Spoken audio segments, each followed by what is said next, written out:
Hello guys, welcome back to my YouTube channel. आशा है कि आप सभी काफ़ी अच्छे होंगे और अपने एग्ज़ाम की तैयारी आप सभी काफ़ी अच्छे से कर रहे होंगे। आज का ये वीडियो बहुत ही ज़्यादा इंपॉर्टेंट है। अगर आपका हाल ही फिलहाल कोई एग्ज़ाम हो तो आप इस वीडियो को देख सकते हैं। आज के इस वीडियो में 4 अक्टूबर 2025 के दिन का बिल्कुल ताज़ा करंट अफेयर्स देखेंगे। इसके अलावा जो एग्ज़ाम में पूछे जा सकते हैं इंपॉर्टेंट करंट अफेयर्स भी हम आज के इस वीडियो में कवर करने वाले हैं। तो कंप्लीट वीडियो आपके लिए बहुत ज़्यादा इंपॉर्टेंट रहने वाला है। अगर आप किसी भी प्रतियोगी एग्ज़ाम की तैयारी कर रहे हो, अगर आपका हाल ही फिलहाल कोई एग्जाम हो तो आप इस वीडियो को देख सकते हैं और देखने के साथ ही साथ अपने यार दोस्त मित्र को भी शेयर कर सकते हैं। तो चलिए फटाफट हम एक बार वीडियो का फॉर्मेट देख लेते हैं। तो जैसा कि आप यहाँ पर देख पा रहे होंगे, पहले हम इंपॉर्टेंट डे और थीम देखेंगे, इसके बाद नेशनल और इंटरनेशनल अफेयर देखेंगे। अगर खेल जगत से कोई इंपॉर्टेंट प्रश्न बनता है जो कि एग्जाम में पूछा जा सकता है तो उसको भी आज की इस वीडियो में कवर करने वाले हैं। तो कंप्लीट वीडियो आपके लिए बहुत ही ज़्यादा इंपॉर्टेंट रहने वाला है। आप इस वीडियो को अंत तक जरूर देखिएगा, निश्चित तौर पर आपको ये वीडियो बहुत ही ज़्यादा हेल्प पहुँचाने वाला है। ठीक है, तो ये पहला प्रश्न है। देखिए, वीडियो में आगे बढ़ने से पहले आप सभी को बता दें कि अगर आपको इस वीडियो का PDF चाहिए रिवीजन के लिए तो आप हमें कमेंट बॉक्स में बता सकते हैं। अगर आपको जिस भी प्रश्न का आंसर पता हो तो कमेंट बॉक्स में जरूर बताएं, इससे आपका ही रिवीजन होगा। तो पहला प्रश्न है, विश्व पशु दिवस कब मनाया जाता है? देखिए, ऐसे प्रश्न एग्जाम में जब पूछे जाते हैं फिर समझ नहीं आता है कहाँ से पूछे गए हैं। तो अगर आप हमारी जो सीरीज है करंट अफेयर्स की रेगुलर फॉलो करते हैं तो आपको बहुत ही ज़्यादा इससे हेल्प मिलने वाला है। तो पहला प्रश्न ये है कि विश्व पशु दिवस कब मनाया जाता है? पहला ऑप्शन है 2 अक्टूबर, बी ऑप्शन है 3 अक्टूबर, सी ऑप्शन है 4 अक्टूबर, डी ऑप्शन है इनमें से कोई नहीं। तो आपको याद रखना है कि विश्व पशु दिवस 4 अक्टूबर को प्रत्येक वर्ष मनाया जाता है। ठीक है, तो आप याद रखेंगे 4 अक्टूबर को विश्व पशु दिवस प्रत्येक 4 अक्टूबर के दिन मनाया जाता है। अब बात यह है कि देखिए आखिर क्या ज़रूरत पड़ी विश्व पशु दिवस मनाने की। तो यह दुनिया भर में जानवरों के कल्याण में सुधार के बारे में जागरूकता फैलाने के लिए विश्व पशु दिवस को 4 अक्टूबर के दिन प्रत्येक वर्ष मनाया जाता है। तो इस प्रकार से इसका सी ऑप्शन सही है, आप याद रखेंगे। चलिए अगला प्रश्न देखते हैं। होलंगा पार गिब्बन अभ्यारण्य जो खबरों में देखा गया किस राज्य में स्थित है? इसमें आपको ये बताना है कि होलंगा पार गिब्बन अभ्यारण्य जो खबरों में काफ़ी रहा है, अगर आप रेगुलर खबर देखते होंगे, न्यूज़ वगैरह देखते होंगे तो आपको पता ही होगा।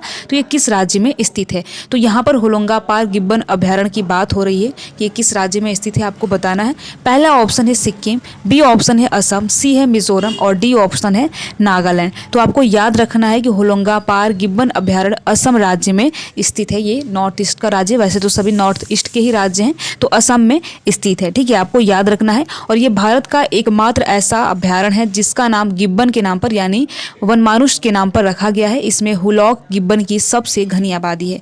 तो आपको याद रखना है कि भारत का एक ऐसा मात्र अभ्यारण्य है, ठीक है, जो कि जिसका नाम वनमानुष के नाम पर रखा गया है। तो आप याद रखेंगे होलंगा पार गिब्बन अभ्यारण्य असम राज्य में स्थित है। चलिए आगे बढ़ते हैं, अगला प्रश्न देखते हैं। भारत अमेरिका संयुक्त विशेष बल अभ्यास ब्रज प्रहार का 15वां संस्करण कहाँ आयोजित किया गया है? ये प्रश्न बहुत ज़्यादा इंपॉर्टेंट है और आपको याद रखना है। तो यहाँ पर ब्रज प्रहार का 15वां संस्करण कहाँ पर हुआ है, आपको बताना है। पहला ऑप्शन है चेन्नई तमिलनाडु, बी है ह्यूस्टन अमेरिका, सी है विशाखापत्तनम आंध्र प्रदेश और डी ऑप्शन है इडाहो अमेरिका। ठीक है, इडाहो अमेरिका। तो आपको बताना है कि ब्रज प्रहार का 15वां संस्करण कहाँ पे हुआ था। तो इसका डी ऑप्शन सही है, यानी इडाहो अमेरिका में हुआ था, इडाहो अमेरिका। ठीक है, आपको याद रखना है। भारत अमेरिका संयुक्त विशेष बल अभ्यास ब्रज प्रहार का 15वां संस्करण इडाहो अमेरिका की आर्चर कॉम्बैट ट्रेनिंग सेंटर में 2 से लेकर 22 नवंबर 2024 तक आयोजित किया गया था। बहुत ज़्यादा इंपॉर्टेंट प्रश्न है और यहाँ से एग्जाम में प्रश्न पूछे जाने की संभावना है, इसलिए मैंने इसको यहाँ पर लिखा है। तो आपको याद रखना है ब्रज प्रहार का इडाहो में हुआ था। इडाहो कहाँ है? तो अमेरिका में है। ठीक है, तो आपको याद रखना है। चलिए आगे बढ़ते हैं, अगला प्रश्न देखते हैं। श्वेत पंखों वाला वुड डक भारत के किस पूर्वोत्तर भाग में मुख्य रूप से पाया जाता है? इसमें आपको ये बताना है कि सफ़ेद पंखों वाली बत्तख भारत के किस पूर्वोत्तर भाग में पाया जाता है, यानी किस पूर्वोत्तर भाग में पाया जाता है। तो यहाँ पर 4 पूर्वोत्तर भाग के नाम दिए गए हैं, अगर आपको पता हो तो कमेंट बॉक्स में ज़रूर बताएं। पहला ऑप्शन है मेघालय और मिजोरम, बी ऑप्शन है नागालैंड और त्रिपुरा, सी ऑप्शन है असम और अरुणाचल प्रदेश, डी ऑप्शन है मणिपुर और मिजोरम। तो आपको याद रखना है कि भारत के असम और असम और अरुणाचल प्रदेश में पाया जाता है। तो यानी कि इसका सी ऑप्शन सही है। ठीक है, आपको याद रखना है श्वेत पंखों वाला जो सफ़ेद पंखों वाली बत्तख है मुख्य रूप से भारत के असम और अरुणाचल प्रदेश राज्य के पूर्वोत्तर भाग में पाया जाता है। असम का राजकीय पक्षी होने के कारण यह प्रजाति इन क्षेत्रों में वन्य जीवों के संरक्षण के लिए बहुत ही ज़्यादा महत्वपूर्ण है। तो यहाँ पर आप देख सकते हैं कि असम का राजकीय पक्षी क्या है, तो आपको याद रखना है सफ़ेद पंखों वाली बत्तख। तो ऐसे देखिए, एक प्रश्न भले ही आपको देखने को लग रहा होगा, लेकिन यहाँ पर आपको कई प्रश्न एक प्रश्न में मिल जाएंगे देखने को। ठीक है, तो इसलिए आपको बहुत ही अच्छे से याद रखना है। तो यहाँ पर असम और अरुणाचल प्रदेश में सफ़ेद पंखों वाली बत्तख पाई जाती है। चलिए अगला प्रश्न देखते हैं। सांता एना हवाएं जो हाल ही में खबरों में देखी गई क्या है? इसमें आपको ये बताना है कि सांता एना हवाएं जो खबरों में काफ़ी रहेंगी ये क्या है। तो पहला ऑप्शन है प्रशांत महासागर से ठंडी और गीली हवाएं हैं, या फिर बी ऑप्शन है आर्कटिक क्षेत्र से हवाएं हैं, या फिर सी ऑप्शन है ग्रेट बेसिन से सूखी गर्म और शक्तिशाली हवाएं हैं, या फिर डी ऑप्शन है कैलिफोर्निया में वर्षा आने वाली हवाएं हैं, वर्षा लाने वाली हवाएं हैं। तो आपको याद रखना है सांता एना कैलिफोर्निया में वर्षा लाने वाली हवाएं हैं, यानी कि डी ऑप्शन सही है। ठीक है, तो यहाँ पर देखिए आप सब देखेंगे एक्सप्लेनेशन भी भर भर के मैंने यहाँ पर लिखा है। तो सांता एना हवाएं दक्षिणी कैलिफोर्निया में अधिकांश जंगली आग का कारण बनती हैं। हाल ही में इन हवाओं को जनवरी 2025 में दक्षिणी कैलिफोर्निया के जंगली आग के पीछे की शक्ति के रूप में जाना गया है, जो 6 जनवरी 2025 से शुरू होकर 31 जनवरी समाप्त होने वाले 24 दिनों तक चले, यानी कैलिफोर्निया में वर्षा लाने वाली हवाएं हैं। तो आपको याद रखना है डी ऑप्शन सही है। ठीक है, चलिए आगे बढ़ते हैं, अगला प्रश्न देखते हैं।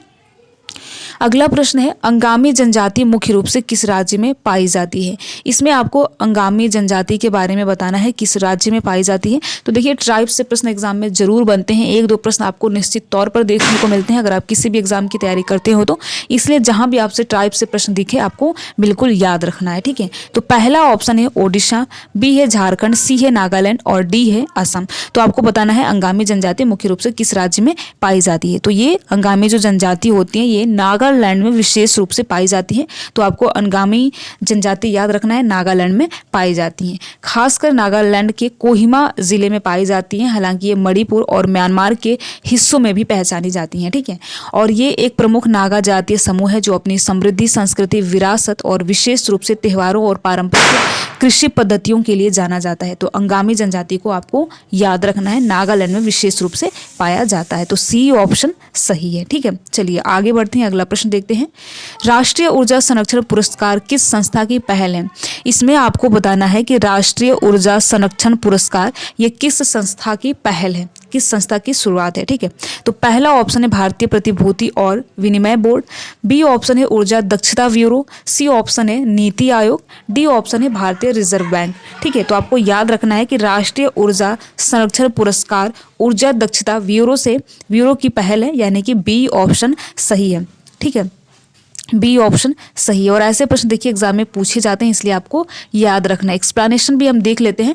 राष्ट्रीय ऊर्जा संरक्षण पुरस्कार भारत सरकार के विद्युत मंत्रालय के तहत ऊर्जा दक्षता ब्यूरो की एक पहल है जो ऊर्जा संरक्षण के क्षेत्र में सराहनीय कार्यों को पहचान और पुरस्कृत करता है। तो आपको ऊर्जा दक्षता ब्यूरो के बारे में याद रखना है कि ऊर्जा संरक्षण के क्षेत्र में सराहनीय कार्यों के लिए पहचान और पुरस्कार ऊर्जा दक्षता ब्यूरो के द्वारा ही दिया जाता है, जो कि विद्युत मंत्रालय के अंतर्गत आता है। ठीक है, तो बी ऑप्शन सही है।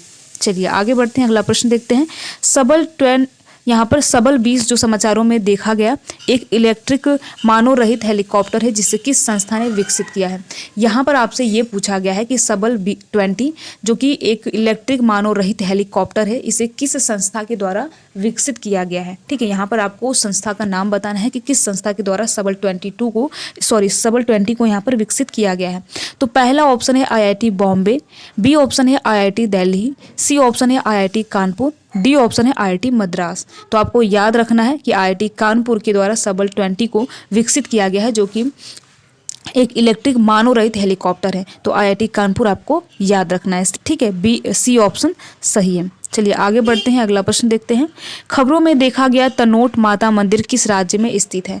इसमें आपको तनोट माता मंदिर के बारे में बताना है कि रिसेंटली काफ़ी न्यूज़ में रहा है, तो ये किस राज्य में स्थित है?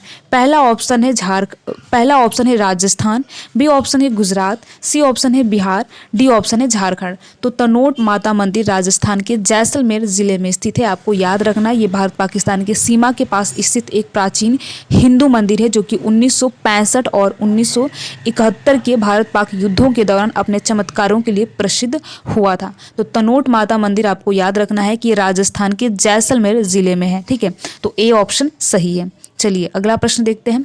पार्किंसन किस प्रकार की बीमारी है जो हाल ही में समाचारों में देखी गई? इसमें आपको बताना है पार्किंसन किस प्रकार की बीमारी है जो रिसेंटली काफ़ी न्यूज़ में देखा गया है। पहला ऑप्शन है हृदय संबंधी बीमारी है, बी ऑप्शन है एक न्यूरोलॉजिकल विकार है, डिसऑर्डर है, सी ऑप्शन है श्वसन संबंधी बीमारी है और डी ऑप्शन है एक अनुवांशिक विकार है। ठीक है, तो पार्किंसन के बारे में आपको याद रखना है ये एक न्यूरोलॉजिकल विकार है, यानी पार्किंसन रोग एक उम्र में संबंधित अपक्षयी मस्तिष्क रोग है, जिसका अर्थ होता है कि ये अपने मस्तिष्क के कुछ हिस्सों को खराब कर देता है और धीमी गति से चलने, कंपन, संतुलन की समस्याओं और अन्य कारणों के लिए जाना जाता है। ज़्यादातर मामले अज्ञात कारणों से होते हैं, लेकिन कुछ अनुवांशिक भी होते हैं। तो आपको याद रखना है पार्किंसन के बारे में कि ये एक न्यूरोलॉजिकल विकार है, यानी कि बी ऑप्शन सही है।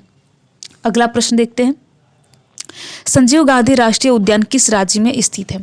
इसमें आपको बताना है कि संजय गांधी राष्ट्रीय उद्यान किस राज्य में स्थित है। ठीक है, तो देखिए आप हमारे हर करंट अफेयर्स की वीडियो में देखेंगे आपको एक दो राष्ट्रीय उद्यान के बारे में ज़रूर बताया जाता है, इसलिए कि आपको चीज़ें याद रहेंगी। रोज़ देखेंगे तो आपको चीज़ें याद रहेंगी और यहाँ से अगर आपसे एग्जाम में प्रश्न पूछा जाए तो आपका गलत ना हो। तो यहाँ पर संजय गांधी राष्ट्रीय उद्यान के बारे में पूछा गया है किस राज्य में स्थित है। पहला ऑप्शन है गुजरात, बी ऑप्शन है महाराष्ट्र, सी ऑप्शन है झारखंड और डी ऑप्शन है राजस्थान। तो आपको याद रखना है कि संजय गांधी राष्ट्रीय उद्यान महाराष्ट्र में स्थित है, जो मुंबई के उत्तरी भाग में एक प्रमुख राष्ट्रीय उद्यान है। तो कहाँ पर स्थित है?